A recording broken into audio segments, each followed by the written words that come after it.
Assalamualaikum, ikuti kami pemuda berjalan berbagi ilmu, subscribe, like, and share. Bismillahirrahmanirrahim. Terusannya yang kemarin masih tentang menjelaskan beberapa rukun Islam. Yang kemarin sudah dijelaskan rukun Islam yang pertama yaitu syahadatu an la ilaha illallah wa anna muhammadan rasulullah. Yang kedua, rukun Islam itu juga wa iqamus shalah. Wa iqamus shalah yaitu menjelaskan tentang melaksanakan sholat. Setelah syahadat, kita itu untuk melaksanakan sholat. Karena sholat ini termasuk beberapa rukunnya sholat.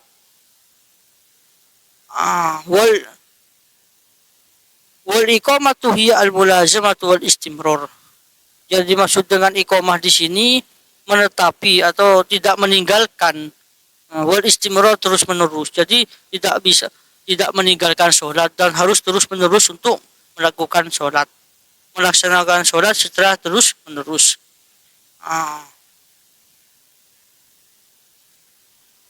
Dan sholat ini adalah salah satu rukun Islam yang paling penting kita kerjakan secara rutin.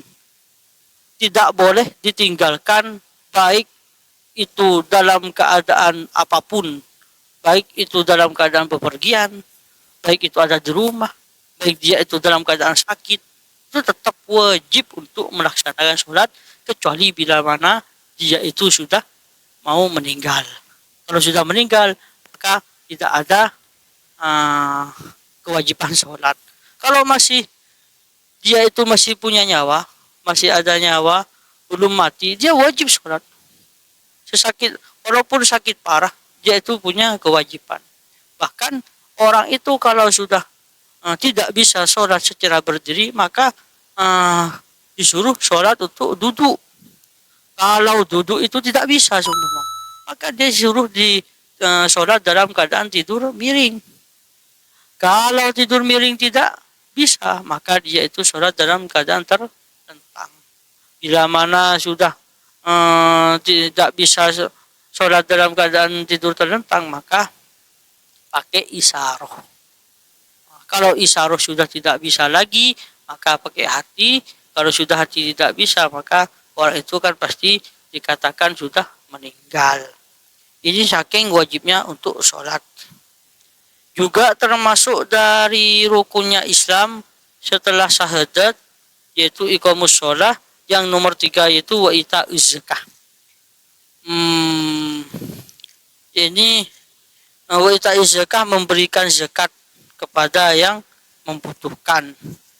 Wa zakatu lughatan an-nama wa tathir, yang disebut dengan zakat di dalam bahasanya itu pertumbuhan atau membersihkan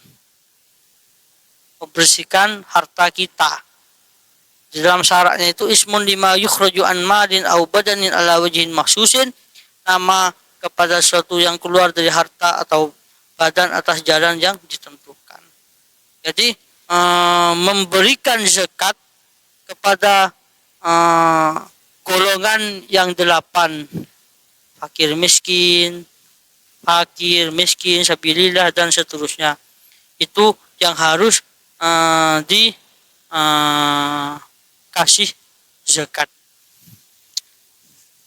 Terus termasuk dari rukunnya Islam juga yang keempat, shaum Ramadan, puasa Ramadan. Puasa Ramadan dalam bahasanya itu al-imsak, yaitu tidak melakukan hal-hal yang membatalkan puasa seperti makan. Itu menahan, intinya menahan dari sesuatu yang membatalkan puasa, makan, minum dan selainnya. Disebut dengan Ramadan di sini adalah nama bulan yang ke-9 dari bulan Hijriyah. Muharram, Syawal, Rabiul Awwal, Rabiul Tsani, Jumadil Ula, Jumadil Tsani, Rajab, Sya'ban, Ramadan. Gitu. Dan seterusnya. Makanya dinamakan dengan Ramadan itu li'annahum lamma aradu wadu asma'us syuhur waqafah istidadhur harrin ar-ramdha. Karena pada waktu itu ketika ingin meletakkan nama-nama bulan, maka bulan Ramadan ini cocok di waktu itu sangat panas. Hawa itu karena sangat panas maka disebut dengan bulan Ramadan, Ramdha. Ramdha itu ardun harun jiddan.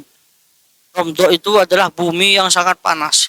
Jadi bulan Ramadan itu dulu diletakkan disebut dengan Ramadan karena bulan itu sana sangat panas gitu loh.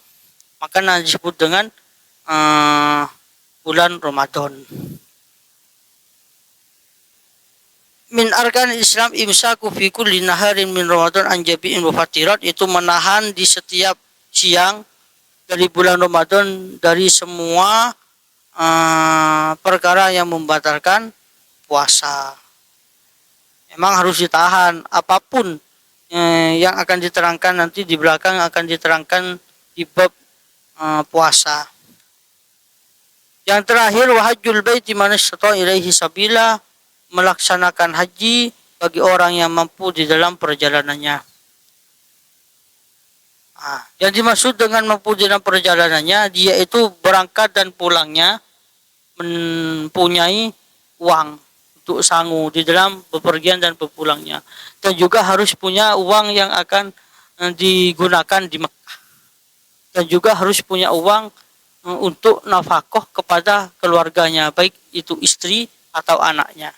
Kalau salah satu dia itu tidak mempunyai harta, maksudnya keluarganya tidak dikasih makan, supaya tidak dikasih harta, maka tidak wajib untuk melaksanakan haji. Haji ini memang harus mampu di dalam segalanya.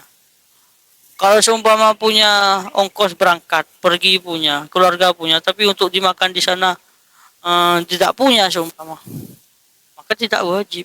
Kecuali kalau sekarang ini haji kan semuanya ditanggung oleh travel, bayar satu kali, makan dan minumnya semuanya ditanggung oleh travel, itu wajib nanti. Itu. Wallahu a'lam bishawab.